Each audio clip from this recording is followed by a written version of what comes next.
Hello my cake enjoyers, and welcome back on my channel. Yesterday, we got the 5.2 special program livestream. And honestly, it was a pretty good livestream for what we expected to be a filler update. We'll resume everything from the livestream, including banners, characters, new areas, quests and events. So stay until the end to not miss anything. Firstly, let's take a look on the upcoming banners.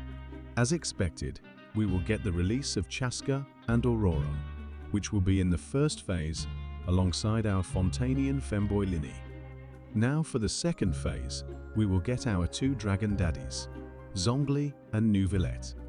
Nothing much to say about these banners other that the new weapon for Chaska looks amazing.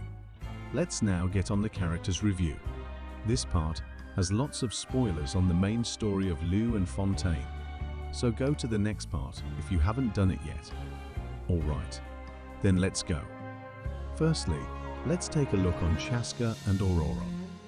I won't say too much thing about the details of their kit since I'm not too experienced on that, so I'll let you find a better video for that. But don't worry, I will resume what we know about them.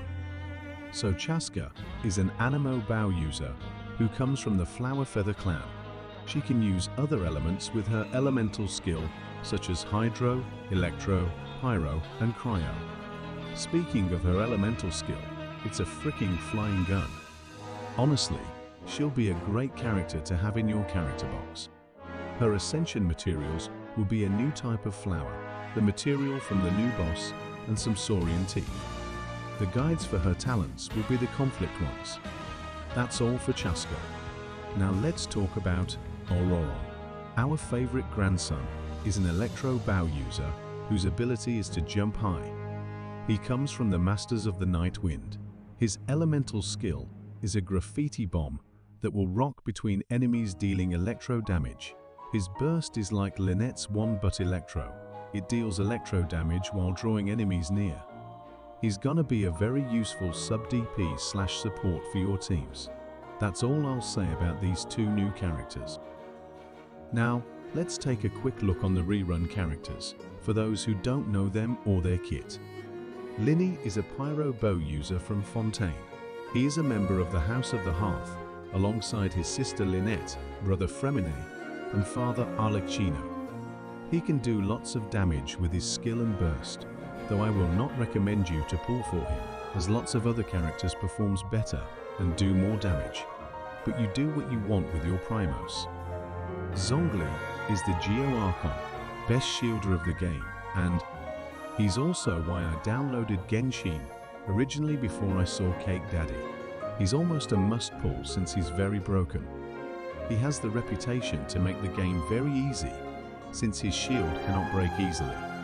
He's very useful in the Abyss, or any time of content in general. I would recommend you pull for him now, since he won't come back until Snezhnaya after this. Neuvillette is the Hydro Dragon from Fontaine. He's the current best DPs of the game, followed by Arlecchino. He deals tons of damage per second, heal himself, and can fly too. I won't say he's a must-pull, but if you want to have a great DPs, he's the best choice of this version. I understand that his gameplay can be boring, but personally, I don't find it boring at all. I love his gameplay and his butt. Well, that was all for the characters review. Now let's take a quick look on the new upcoming areas. We will get 3 new zones as we expected. The first one is the Flower Feather clan, home of Chaska. The village is supposed to be high in the air, next to cliffs, like the scions of the canopy. It's also the home of the flying saurians, the Cucusaurs. Next, we'll get the zone with the Masters of the Night Wind clan, the home of Grandma Citlali, grandson Auroron, and the place where we'll find Daddy Capitano. If you haven't done the last Archon quest, I won't say more about him other that he's caked up. It's also the of the bat-like saurians, called the Ictomisaurs. They look so cool and cute and will help a lot with hidden places. Auroron will do the same thing as them, forgot to mention that. Now for the final zone, it's gonna be the Ochkanatlan, a place where we'll probably see a great world quest. maybe like the Ordo Nazi Sencruz one. I won't talk more about this one. We'll do some videos about it later when it comes out. Don't forget to subscribe to not miss that. Now that this is done, we'll do a quick review about the upcoming events and quest. We'll see in 5.2, the Chapter 5 of the Archon quest. Don't freak out, it's just an interlude, not the main Sotri. Also, we'll get a big 1000 Primo events as usual. It's called Ictamai Spirit Seeking Scrolls, where we'll get to know more about the masters of the Nightwind clan. As for the other events, we'll get an Adventurer's Trial from Catherine, a Mondstadt battle event, and the usual Leyline Overflow event. I will talk about optimizations and details of the event in a future video, so stay tuned for that. What's your favorite upcoming thing in Genshin? Banners? Areas? Rewards? Tell me in the comments.